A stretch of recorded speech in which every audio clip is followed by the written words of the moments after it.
Meu nome é Maria das Graças Santiago, sou professora, escritora, membro titular da Academia Paraibana de Letras e me sinto muito honrada de participar desse ciclo de conferências em comemoração aos 80 anos da nossa Academia. Vou falar sobre uma pessoa, Carlos Dias Fernandes, que tem a vida dividida entre Pernambuco e Paraíba. Ele é tanto pernambucano, apesar de ter nascido na Paraíba, passou muito tempo em Recife, onde pontificou na imprensa e marcou a sua presença de forma indelével. Eu vou falar sobre os mitos e as verdades de Carlos Dias Fernandes. Nada melhor que as palavras de José Lins do Rego, que eu conheci de perto, para iniciar uma fala sobre Carlos Dias Fernandes. Aspas. Lembro-me dele como de um espanto da minha adolescência. Vejo-o de cabeleiras negras, olhos vivos, cabeça luminosa e toda a sugestão de glória me parecia na frente. Falava-se dele como de um demônio de carne e osso. E lá ia Carlos Dias Fernandes, de chapéu na mão, subindo a rua direita, fazendo medo às famílias que viam nele o pecado, o terror, o homem que era uma legenda de insubmissão, de coragem, de heresia. Dizia que não acreditava em Deus, não comia carne, que sabia latim mais que os padres, que manobrava o florete como espadachim, que amava todas as mulheres. O governador Castro Pinto trouxera o demônio para dirigir o órgão oficial do governo. Fecha aspas. Afinal, quem foi Carlos Dias Fernandes? Este homem que alguns endeusam e outros abominam. Alguns temem como a um demônio e outros veneram como a um anjo. Não restam dúvidas de ter sido uma pessoa diferente, um ser com luz própria, a quem todos, amigos e inimigos, admiradores e detratores, reconhecem como uma presença fulgurante, possuidora de uma prosa mágica e sedutora e de uma bela e radiante figura como a de um herói grego. Vamos pelo começo. Carlos Augusto Furtado de Mendonça Dias Fernandes nasceu em Mamanguape, cidadezinha do interior da Paraíba, que àquela época vivia um clima de progresso por possuir um porto fluvial, o Salema, possibilitando o comércio regular de algodão e de açúcar entre Pernambuco e Paraíba. Relembrando seus tempos de infância, Carlos Dias conta em Fretana, romance autobiográfico, que aprendeu a ler com a sua mãe, Dona Maria Augusta Saboia, uma cearense letrada, proprietária de uma pequena indústria de doces em sua própria casa. Foi ela também quem o introduziu no aprendizado do francês. O pai, Dr. João Nepomuceno Dias Fernandes, médico formado em Coimbra, tinha uma farmácia onde aviava receitas e atendia aos seus pacientes. Dr. João cultivava a paixão pelos clássicos portugueses, com destaque para Camilo e Garré, e gostava de ler os franceses em sua língua original. Com o professor Luiz Aprígio e o velho Isaac Franco, respectivamente mestres de português e de latim, e com a ajuda convincente de uma palmatória de Sicupira comum à época, Carlos Dias estrutura a sua formação literária. Neste meio, saturado de autores latinos e clássicos portugueses, ele funda os alicerces do seu estilo gongórico, majestoso e hiperbólico. Tácito, Virgílio, Horácio, Vieira e Camões são a base do seu universo cultural. Dono de uma memória privilegiada, aos 16 anos sabe de cor os Lusíadas e discute, de igual para igual, com os seus professores, a grande epopeia de Camões. Mamanguape, apesar de usufruir de alguma prosperidade, não é suficiente para abrigar os sonhos do menino inteligente e irrequieto que pretende conquistar o mundo. Logo que surge uma oportunidade, ele arruma um matulão, coloca-o às costas e à noite dirige-se ao porto de Salema, de onde viaja para o Recife. Sai da Paraíba aos 17 anos e só volta para cá em 1913 com quase 40 anos de idade, atendendo ao convite do amigo de infância Castro Pinto. Chegando ao Recife, procura o avô materno, que mesmo sabendo que o rapazola fugira de casa, avisa à sua mãe onde ele está e o acolhe e incentiva.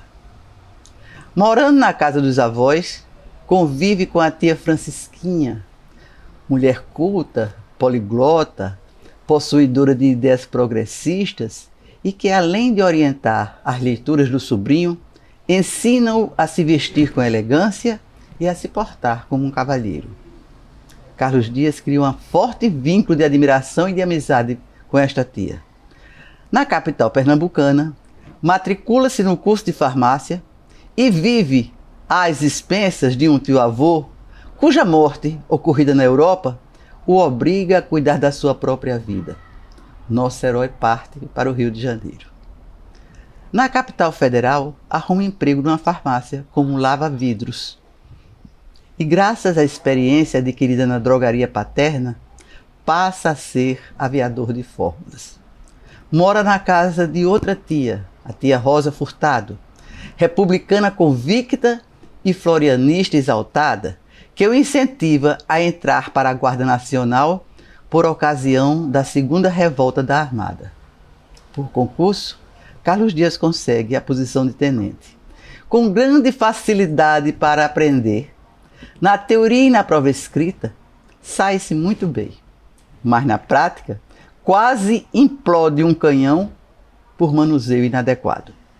Mesmo assim, consegue a chefia de uma tropa durante a campanha militar. Por esse tempo, ele esteve em Recife, comandando um destacamento, e aproveita para visitar a tia Francisquinha, que tanto ajudara. Encontra-o, segundo Otacílio de Queiroz, aspas, pálida, despenteada, os cabelos cortados, descalça e suja, fecha aspas. Enlouquecida depois de um parto, sem reconhecê-lo e sem saber ao menos quem era ela, é um fato narrado com tintas amargas, anos depois, em Fretana. Fim da revolta que garantiu o governo a Floriano Peixoto, Carlos Dias é nomeado para os Correios na cidade de São Paulo, onde começa a escrever no Diário Popular. Mas a sua vontade, como a de quase todos os jovens intelectuais da época, era ir para o Rio de Janeiro, capital do país e da cultura, foco das novidades intelectuais e, especialmente para Carlos Dias, o lugar onde poderia encontrar Cruz e Souza, nome maior do simbolismo brasileiro, por quem o paraibano nutre uma admiração toda especial. No Rio, trabalha em alguns periódicos, Jornal do Comércio, Gazeta da Tarde e a Imprensa, onde secretaria Rui Barbosa. Através de um amigo jornalista, faz amizade com Cruz e Souza, que passa a frequentar a sua casa, o antro, como ele a denominava, e onde mora com dois amigos, o jornalista Tibúrcio de Souza e o artista plástico Maurício Jubim, que deixa as tintas para se dedicar às letras, sendo ambos fervorosos admiradores do poeta negro. Por ocasião da morte do poeta, do Cisne Negro, como era conhecido o vate sergipano, Carlos Dias vai receber o cadáver com os dois companheiros de morada na estação do trem que o trouxe num vagão de transportar gado. O corpo no chão do carro sobre uns papéis, sem uma flor, sem uma grinalda, sem uma luz. Os amigos, estarrecidos com a cena, veem chegar José do Patrocínio, que se curva diante do morto e determina que lhe façam um enterro de primeira às suas expensas. Em 1901, encontramos Carlos Dias pontificando com sucesso em Manaus, sempre homenageado pela inteligência e personalidade marcantes, até que, se envolve com uma jovem amazonense e enfrenta o Tribunal de Justiça por crime de defloramento. Absolvido por júri popular, livra-se da condenação, mas não do escândalo provocado pelo caso, nem do julgamento da sociedade que nunca o perdoou. Impossível permanecer em Manaus. Transfere-se para Belém, onde se torna auxiliar de Antônio Lemos, poderoso chefe político que, encantado com o charme, a argúcia e a verve do paraibano, convida-o para dirigir um jornal de sua propriedade. A província, segundo informação do historiador Evandro da Nóbrega, chamava-se na realidade a Província do Pará, abre aspas, e era impresso em papel seda numa demonstração da pujança, dos nouveau-riche, do boom do ciclo da borracha. Também era muito bem feito em termos editoriais. Por isso, chamava a atenção da imprensa do Rio de Janeiro e de São Paulo. Fecho aspas. A ligação com Antônio Lemos, a quem assessora em vários assuntos, lhe granjeia prestígio nas letras e na sociedade. Sua casa no Pará funciona como um grêmio literário, onde os amigos e admiradores vão ouvi-lo declamar os Lusíadas e outros poemas, escutá-lo sobre os autores latinos e, sobretudo, gozar a convivência com aquele astro irradiante de saber e de cordialidade. Mas, de acordo com o depoimento de Ademar Vidal, esta morada não é só palco de amenidades. Vive também cheia de paraibanos necessitados, a quem ele ajuda a arrumar trabalho, a resolver problemas ou simplesmente a lhes saciar a fome. Sob o patrocínio de Antônio Lemos, viaja 2 vezes à Itália, onde edita alguns livros e prepara a biografia do seu mecenas. Na volta de uma destas viagens, um companheiro de jornada cai ou se joga ao mar. Surgem rumores de ser o jornalista paraibano o responsável pelo fato. Nada se provou a este respeito e a suspeita, de acordo com as pessoas que com ele conviveram, não é compatível com o seu temperamento nem com a sua forma de agir. Celso Maris, comentando o episódio, acha mais provável tratar-se de suicídio devido a alguma crise nervosa, abre aspas, resultante da esbórnia de Nápoles e de Veneza e dos excessos etílicos do italiano que morreu, fecho aspas. De volta ao Pará, retorna às suas atividades jornalísticas e de assessoria a Antônio Lemos. Mas logo precisa se mudar novamente de forma assodada, desta feita sob acusação de adultério. Retorna então ao Recife, onde se matricula na Faculdade de Direito. Ao mesmo tempo em que estuda, escreve no Jornal do Recife e no Diário de Pernambuco e publica o romance A Renegada, considerado sua obra capital. O livro causou furor à época. Trata-se da história de Helena e Eulália, 2 moças órfãs de mãe, sendo por esse motivo interna no colégio da professora Emília Campos. Helena demonstra ser inteligente, atilada, e entre ela e Dona Emília desenvolve-se uma amizade que culmina numa ardorosa paixão, descrita pelo autor de forma crua e sem véus.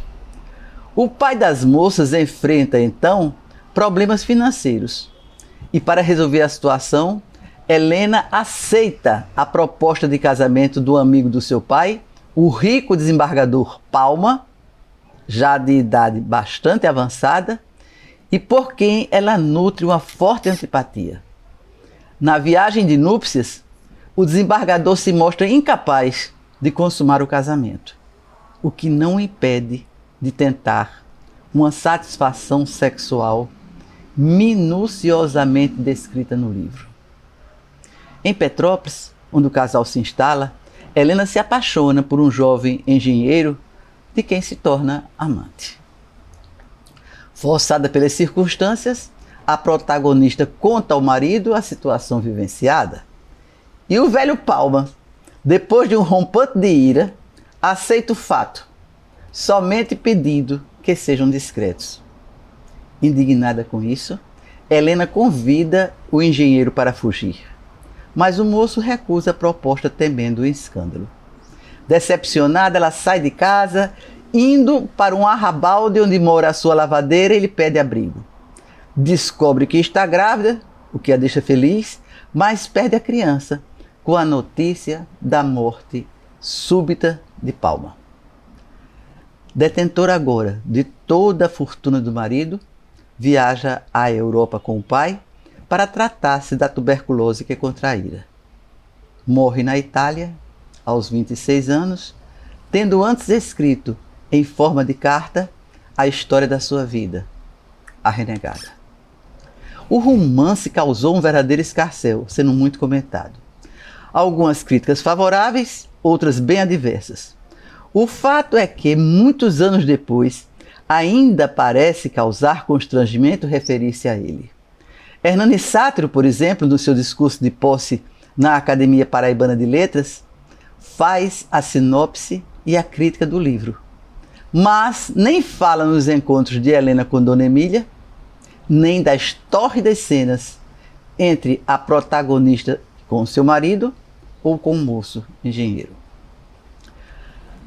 Homem de temperamento inquieto, atitudes quixotescas e de pena corajosa, Carlos Dias enfrentou inimigos poderosos. Em Recife, escreve O Rapto de Helena, folhetim publicado no Pará, narrando o caso de uma senhora casada com o filho do conselheiro Rosas Silva, líder da oligarquia açucareira de Pernambuco. O escrito quase lhe custa a vida, pois motivou a invasão de sua casa em Olinda por 3 capangas armados a serviço do chefe político. Empunhando um florete, o destemido paraibano pôs a correr o trio de meliantes. Ainda em Recife, foi julgado e condenado por cumplicidade num crime de falsificação de estampilhas. Ao ser preso, recusa privilégios e faz questão de rapar a cabeça e usar a roupa destinada aos demais presidiários. Cumpriu pena até ser indultado pelo presidente Nilo Peçanha, a quem Carlos Dias, num gesto teatral, beijaria as mãos anos depois, na visita deste político à capital paraibana. Já formada em Direito, conhece Aurora, moça inteligente, culta, filha de um médico pernambucano e que, mesmo sabendo ser Carlos Dias casado, vem com ele para a Paraíba, onde passam a morar juntos. Segundo Jorge Soares, abre aspas, ele já beirando os 40 e ela 20 anos mais nova. Mas não foi apenas a sua mulher. Tornou-se a companheira de seu espírito. Compreendeu-o e completou-o. Fecha aspas. Viveram unidos e apaixonados por 34 anos. Do primeiro casamento de Carlos Dias, cheio de mistério e de histórias desencontradas, nasce Açoeiro, único filho de Carlos Dias, também poeta e jornalista, mas de pequena envergadura, e que morreu tragicamente em 1930 no Rio de Janeiro, sendo sua existência desconhecida da maioria dos biógrafos do jornalista paraibano. A este filho, com quem Carlos Dias nunca conviveu, são dedicadas algumas das suas obras, entre elas o Verbo Sapiente, com o estrambólico oferecimento, abre aspas, a meu filho Açoeiro, lírio itimerato do meu amor, em cuja cândida corola parece projetar-se sombrio o pressagioso e doirado dilúculo da infância. Era esse o linguajar de Carlos Dias. Desde os tempos de Mamanguape, Carlos Dias construiu amizades conservadas pela vida inteira. Dentre seus amigos estão João Pereira de Castro Pinto, futuro senador e presidente do Estado, e José Rodrigues de Carvalho, poeta, historiador e estudioso do direito. Os três companheiros de infância, aliados nas primeiras incursões pelo universo das letras e confidente dos sonhos da juventude, permaneceram fiéis entre si enquanto viveram. Foi exatamente o amigo de infância Castro Pinto que trouxe Carlos Dias Fernandes de volta à Paraíba. A época. O Estado que estivera sob a oligarquia de Álvaro Machado nos primeiros 20 anos do período republicano, por gestões do presidente Hermes da Fonseca, ingressa numa fase de entendimento que culmina com a paz entre os partidos rivais. Epitácio Pessoa, recém-aposentado do Supremo Tribunal, é convidado pelo presidente da República para gerir os interesses da Paraíba na esfera federal. No âmbito estadual, com um acordo feito, é alçado ao poder o Monsenhor Valfredo Leal, tio do futuro ministro e governador José Américo de Almeida. A esse tempo, Castro Pinto era senador pela Paraíba. Convocado pelos partidos conciliados para ser o fiador do acordo, renuncia ao mandato senatorial, elegendo-se presidente do Estado, apoiado pelos dois partidos anteriormente rivais. Já no governo, Castro Pinto lembra-se do amigo de infância, que à época estava em Recife, com uma irrefutável fama de inteligente, e o convida para dirigir o jornal A União, órgão oficial do Estado. O governo de Castro Pinto, de acordo com Oswaldo Trigueiro de Albuquerque, figura como divisor de águas pela adoção de algumas medidas de largo alcance sociopolítico. Empreende um corajoso e sistemático combate ao cangaço. Veta a participação dos magistrados na política, prática comum e aplaudida àquela época. Preocupa-se sobremodo com a instrução pública. Melhora os educandários existentes, abre novas escolas, dentre elas o Grupo Tomás Mindelo, que ainda hoje existe, e cria um curso de comércio e outro de agrimensura, primeiros germes de nosso ensino superior. Em plena maturidade intelectual, com extensa experiência de mundo pela vivência em diversos lugares, participação em grandes aventuras e viagens pela Europa, chega à Paraíba em 1913 o fulgurante e polêmico jornalista Carlos Dias Fernandes. Homem de uma beleza helênica, um porte atlético e uma fama sem precedentes, ele aporta à nossa terra como um autêntico furacão. Seu prestígio é inconteste e cercado de uma indiscutível notoriedade intelectual. Castro Pinto, em artigo publicado em A União, compara-o ao super-homem nietzscheano.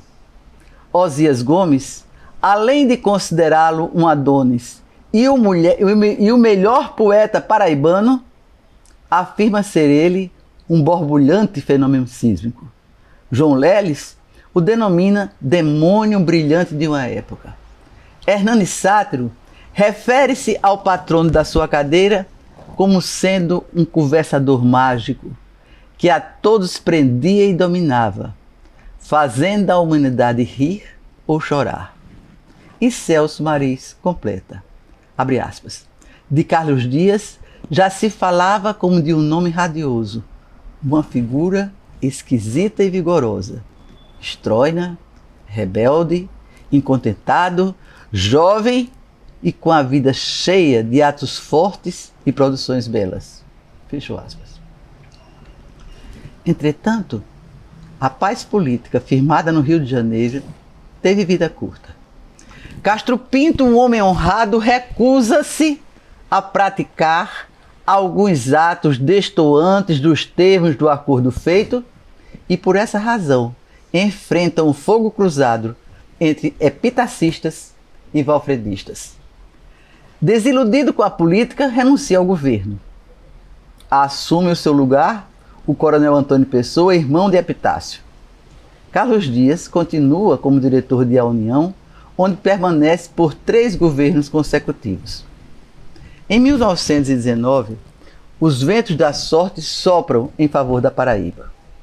Com a morte de Rodrigo Alves, vitimado pela gripe espanhola antes de assumir a presidência da República para o qual se elegera, faz-se necessário uma nova eleição, conforme determina a lei. A escolha do novo candidato recai em Epitácio Pessoa, que, na ocasião, encontra-se em Paris, chefiando a delegação brasileira à Conferência de Versalhes.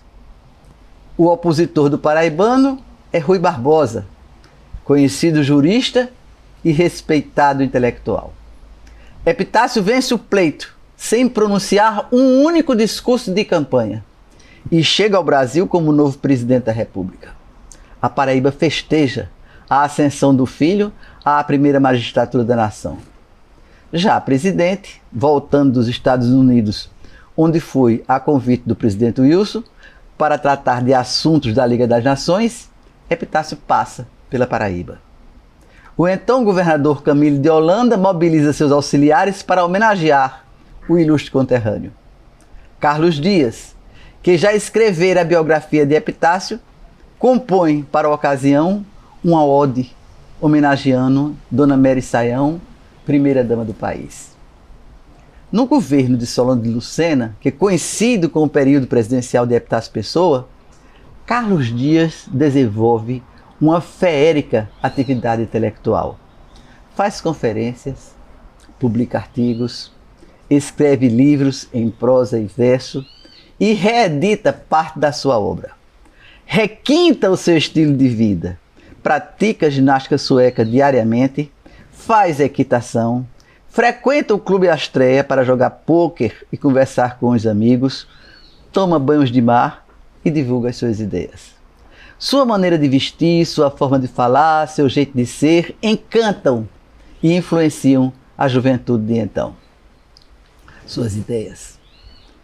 Na direção do jornal e da editora oficiais, Carlos Dias recebe à unanimidade aplausos da comunidade paraibana pelo seu desempenho como administrador. O trabalho que desenvolve é reconhecido, inclusive, fora da Paraíba, ensejando opiniões favoráveis. Barbosa Lima Sobrinho afirma ter ele transformado a Paraíba na capital cultural do Nordeste.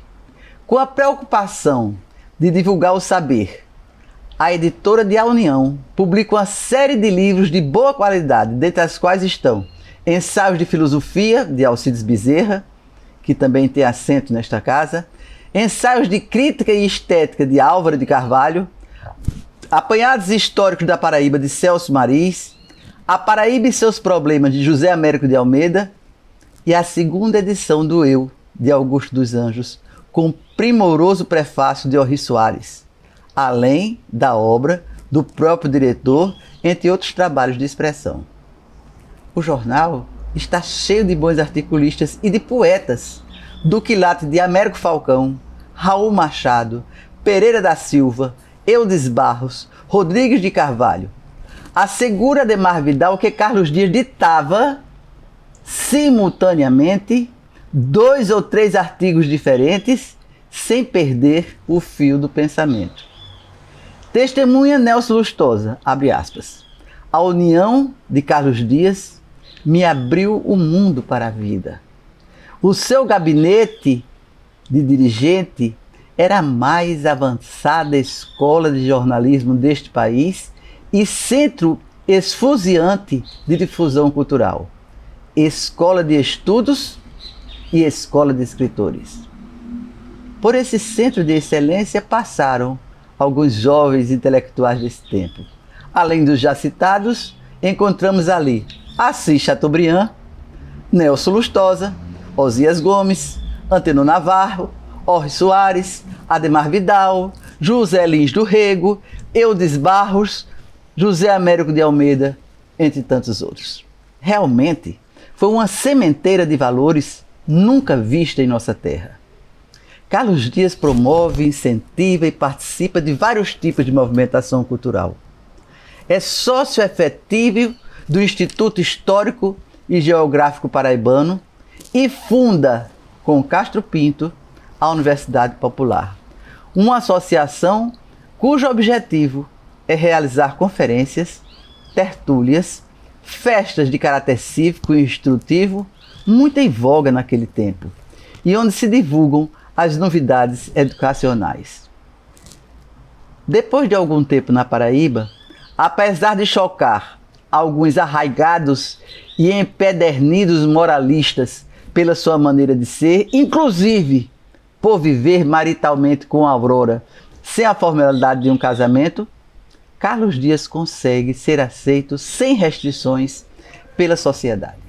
Ainda mais que, com a anulação do primeiro casamento, transforma sua esposa de fato em de direito, casando-se com ela. Todos viram que o demônio perigoso para todas as famílias não era mais que um sujeito dotado de bons propósitos e demonstrando absoluta alegria de viver. Conforme testemunham Gilberto Amado e Osias Gomes, Carlos Dias veste-se e age diferente de todo mundo. Rosto raspado, sem bigodes ou cavanhaque, a cabeleira esvoaçante, costuma andar sem gravata, calçado de alpercatas e sem usar o chapéu que sempre carrega na mão. Esteve à frente do seu tempo, preocupando-se com assuntos ainda considerados irrelevantes. Nas conferências constantemente proferidas por ele, aborda temas de economia, educação, ginástica, história, cuidados com a natureza, feminismo, vegetarianismo e a proteção dos animais. Posiciona-se contra o uso do álcool, do cigarro e do excesso de carne vermelha. Taxado de ímpio e de ateu, nada há em seus escritos que justifique esta fama. Ao contrário, muitos dos seus poemas enaltecem a Jesus e alguns homenageiam Santa Teresinha e Santa Rita, de quem se mostra devoto. Carlos Dias clama contra o regime latifundiário e defende os camponeses, entendendo ser a relação de trabalho então existente um instituto medieval.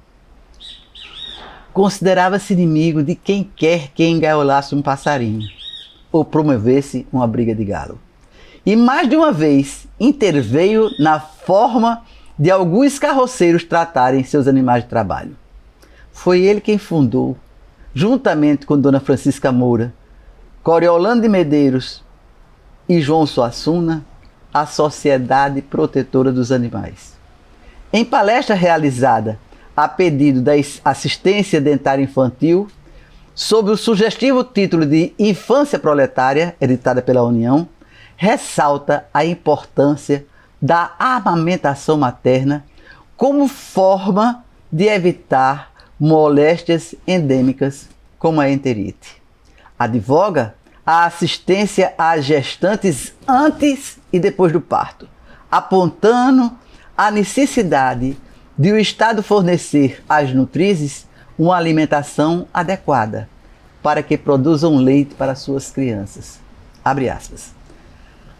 Não pode ser abundante nem aprazível a lactação de um seio raquítico que refaz suas energias com farinha de barco, carne seca, bolacha e café ralo. E mais adiante. Pode-se dizer que estes feios querubins vivem mais da graça de Deus, da água que bebem e do ar que respiram, que das substâncias sólidas ingeridas. A conferência, feita de maneira clara e didática, dá-nos bem a dimensão das preocupações do jornalista com temas de absoluta relevância, mostrando o visionário de vanguarda com um pensar à frente do seu tempo. Refere-se à morte prematura das nossas crianças, decorrente da falta de higiene, da alimentação inadequada e do acometimento de doenças evitáveis. Indica a profilaxia das enfermidades como a melhor e a mais barata forma de combatê-las. Prescreve a assistência à infância desvalida como dever inalienável de um povo consciente dos cuidados necessários à construção de um futuro digno. E ainda aborda a temática da odontologia, por serem os dentes vitais para a boa saúde. Concluindo, deixa falar o poeta e latinista. Sinit parvulus venire ad me. Venham a mim as crianças, venham a mim os botões e as flores da espécie humana. Venham a mim as tenras criaturas em que se modelaram os arcanjos e os querubins celestes. Venham a mim as vivas esperanças do futuro. Fecha aspas. A posição da mulher na sociedade faz parte das preocupações de Carlos Dias. A conferência proferida como paraninfo dos diplomados da Escola Hamilton tem como título O Feminismo, Emancipação da Mulher pela Cultura e pelo Trabalho. Não se pode negar que a sua visão, de certa forma, obedece a alguns preceitos assentes, colocando na mão do homem, abre aspas, facultar às mulheres umas tantas liberdades que lhe estão sendo tiranicamente usurpadas, cabendo, pois, ao masculino outorgar à mulher certos direitos. Mas há de se convir que, naquela época, pleitear a igualdade de instrução para que a mulher possa profissionalizar-se, deixando de depender do pai, do marido ou de outras pessoas, no caso de celibatária, é uma ideia inovadora. Sua fala começa com a citação de profissões aceitas como possíveis de serem exercidas pela mulher: estenógrafa, guarda-livros, professora, secretária. Mas na continuação ele mesmo diz: e por que não? Cirurgião, dentista, advogado, engenheiro. Nada disto impedirá o cuidado dos vossos ademanes. E mais adiante, sem perder de vista a capacitação técnica para o trabalho, é também mister que vos não esqueça a cultura doméstica, que é a primórdia e mais natural das vossas aptidões.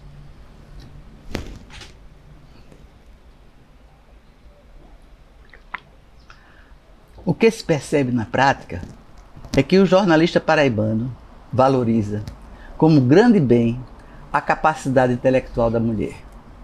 Prova isto uma carta enviada de Belém em 1911, dirigida a Aurora, onde se lê, abre aspas, nasceste bela, inteligente, tens sobretudo, e isto é muitíssimo, o talento bastante para te desprenderes destas fúteis convenções que amofinam e empecem a livre expansão racional da vida feminina. É mesmo este predicado do teu belo espírito o que mais me encanta na tua personalidade moral. Fecha aspas. Aurora, sua mulher, revela-se inteligente, culta, de personalidade marcante e audaciosa, gostando de ler e de comentar as leituras, como se depreende das suas cartas. Carlos Dias escreve seus livros entre a última década do 900 e as 4 primeiras do século XX, enquanto o mundo é palco de grandes e radicais mudanças. O movimento modernista, surgido na Europa, ameaça os cânones estabelecidos pelo romantismo, o realismo e o naturalismo. Na poesia e na prosa, nichos maiores da literatura, a metamorfose é absoluta. Vive-se a época dos versos revolucionários de Rimbaud, Mallarmé e Rilke. No romance, Joyce e Proust inauguram uma nova estética literária. A música, com Stravinsky e Schoenberg, utiliza a escala dodecafônica e a harmonia atonal. A crítica literária e linguística ganha status de ciência nas escolas de Praga e de São Petersburgo. Na música, na pintura e na literatura, ocorrem renovações ousadas que modificam as concepções estéticas até então vigentes. Homem de viagens, de leituras e de múltiplas vivências, Carlos Dias certamente conhecia esta revolução de estilo e de costumes. Ainda assim, o seu fazer literário permanece indiferente aos novos modelos. A linguagem de Essa e de Antero, que ele tão bem conhece e aprecia, pois os recomenda a Aurora, substitui a linguagem rebuscada e hiperbólica de Castilho e de Camilo. Entretanto, seu estilo exuberante não sofre alteração. Seu último livro, Fretana, seu romance autobiográfico, não difere dos seus outros quanto ao linguajar rebuscado. A Primeira Guerra Mundial, em 1914, a Revolução Bolchevique, 1917, o fascismo italiano, 1922, abalam as estruturas da humanidade. Mas, ao que parece, o calor do incêndio que calcina a Europa não chega à Paraíba, muito menos a Carlos Dias, que continua escrevendo da mesma maneira.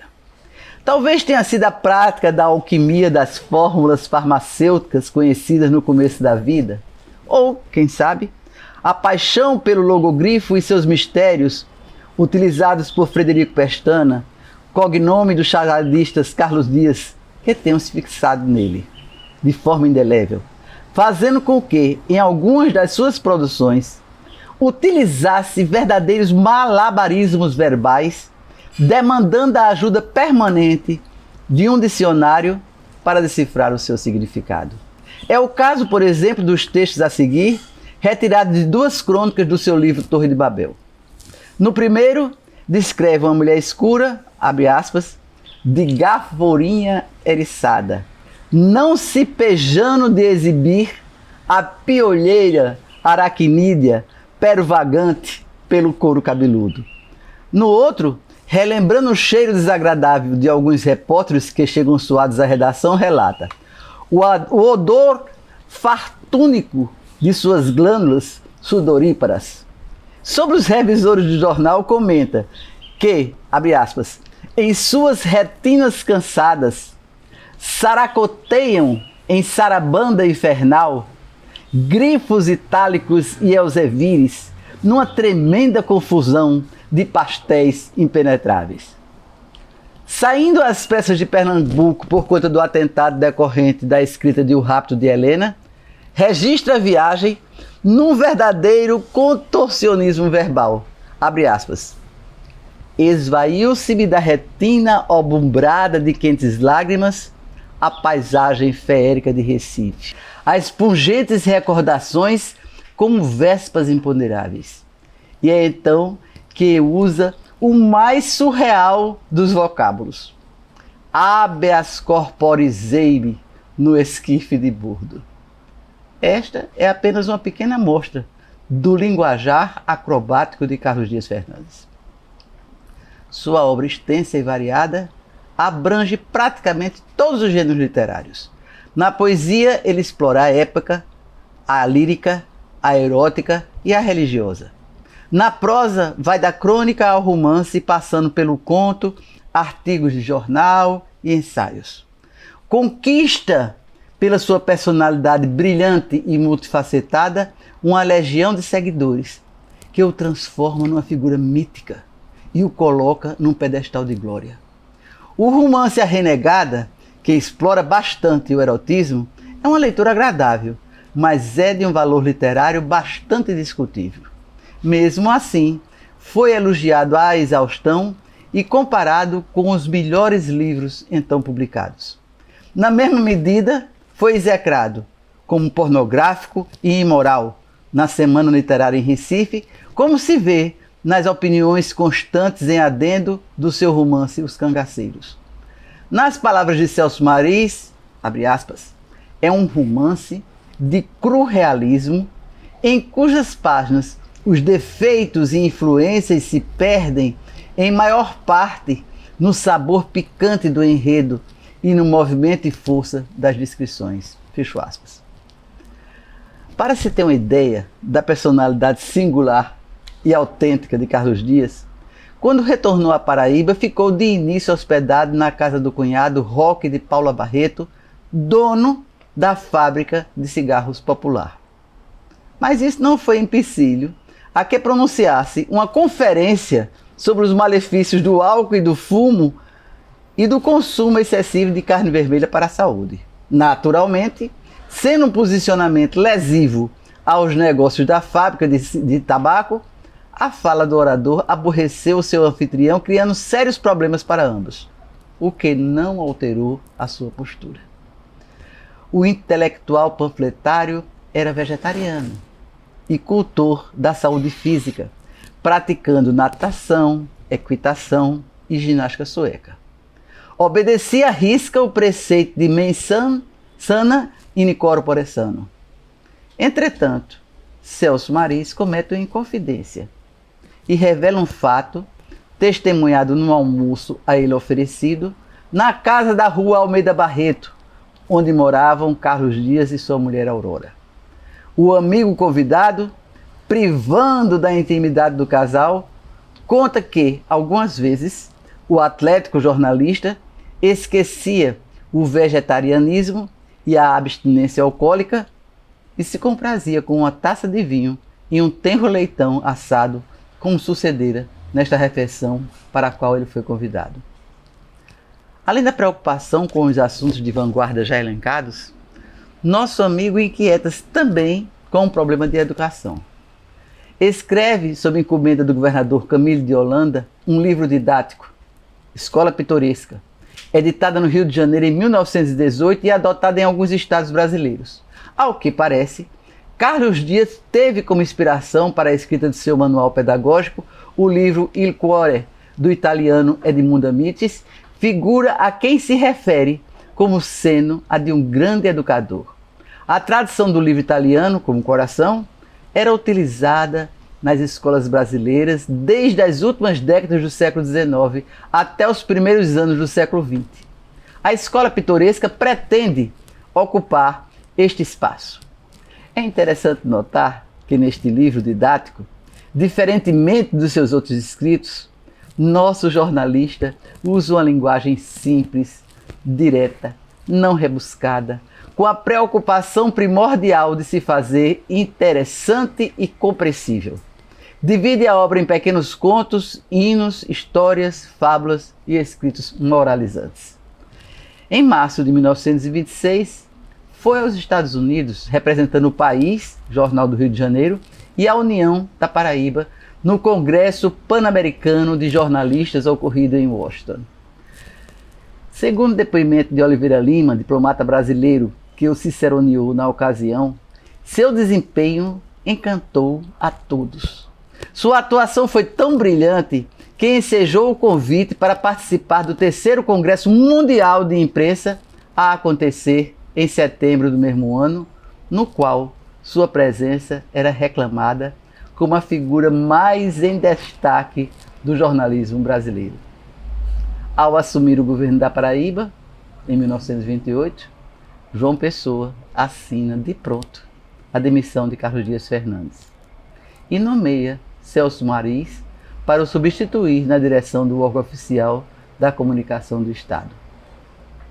Findam os dias de glória do Vato paraibano, que com seu discurso brilhante e a exuberância da sua personalidade influencia toda uma geração de jovens intelectuais durante os 15 anos que pontifica na imprensa e na vida sociocultural da nossa terra. Na companhia de Aurora, reside no Rio de Janeiro, mas não consegue voltar à antiga posição. Seus escritos estão fora de moda, já não tem amigos, perdeu o prestígio intelectual. A juventude e o vigor de sua figura desaparecem, levando com eles o charme irresistível, sua marca registrada. Só consegue publicar matérias chinfrins em jornais de pequena envergadura. Foi uma fase negra, testemunhada por Gilberto Amado, que relata, abre aspas, depois da nossa convivência em Pernambuco, encontrei-o muitos anos depois no Rio de Janeiro, obscuro colaborador de jornais, assinando crônicas insignificantes. Morrera-lhe a mocidade, esgotara-se-lhe o tônus, suas graças eram bandeiras rotas numa ruína. Acometido de um tumor maligno de próstata, Os últimos anos de Carlos Dias foram terríveis. Sem admiradores que fizeram parte da sua vida, sem amigos que o visitassem, sem os aplausos a que estava acostumado, contam unicamente com o apoio de Aurora, que permanece com ele até o fim, acontecido no Hospital da Cruz Vermelha do Rio de Janeiro.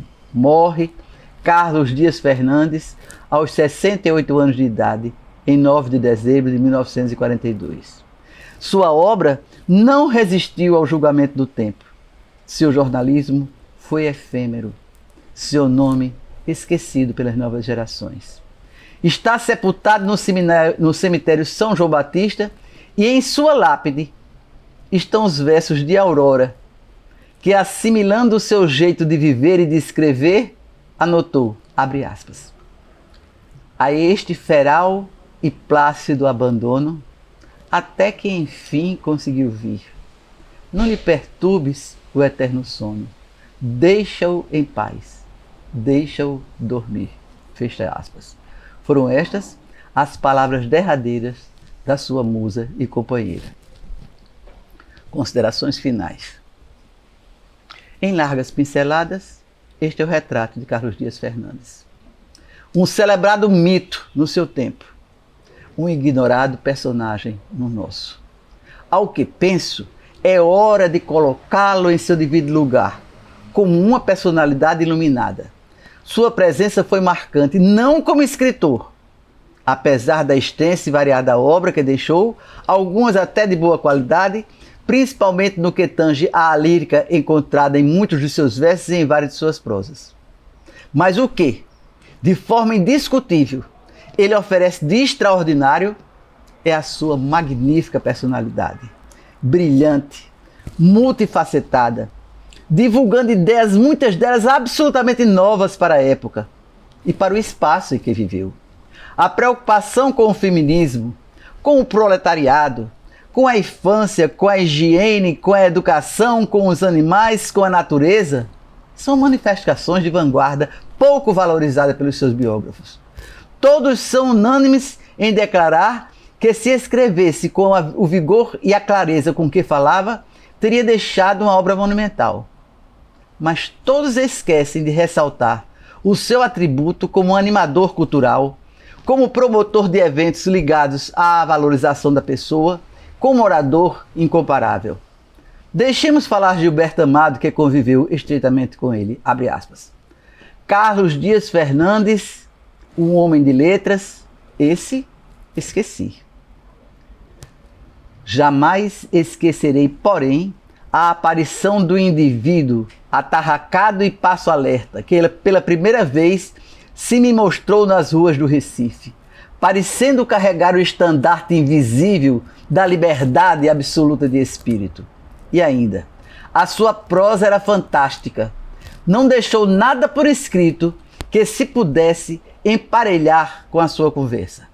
E para concluir diz que em Carlos Dias Fernandes o que interessa, abre aspas, é a novidade da pessoa humana, o espetáculo que ele oferecia. E é exatamente este o aspecto que deve, ao que pensamos, ser exaltado no paraibano de Mamanguape. O arrojo e a coragem demonstrados desde rapazinho. A fuga para Recife, onde tentou uma vida diferente da que podia ter em sua terra natal. A ida para o Rio de Janeiro, onde os intelectuais de todas as partes do Brasil se encontravam e se encantavam reciprocamente. O topete de chefiar uma guarnição militar, mostrando altivez e determinação no comando de uma tropa. A aventura da sua vida em Manaus, arcando com todas as consequências do que fizera. A estadia no Pará, de onde partiu para a Europa a fim de imprimir alguns trabalhos literários. A vinda para o Recife, onde publicou A Renegada, seu romance de estreia, marcando presença na literatura, quando nada, pela ousadia da linguagem utilizada nas cenas eróticas, pintadas com tintas vivas e fortes. O retorno para seu estado natal, para ser o primeiro diretor de A União, onde imprimiu a sua marca, transformando a Paraíba de então num foco de expansão cultural do Nordeste. É preciso valorizar a sua galhardia, a sua coragem, a sua autenticidade e a sua singular visão de vida. Por tudo isso, Carlos Dias Fernandes merece e deve ser conhecido, respeitado e homenageado. Que se saiba da pessoa singularíssima que foi, deixando uma marca única e indelével por onde passou. Que ele e a Aurora, juntos na eternidade, tenham a paz que não conseguiram aqui.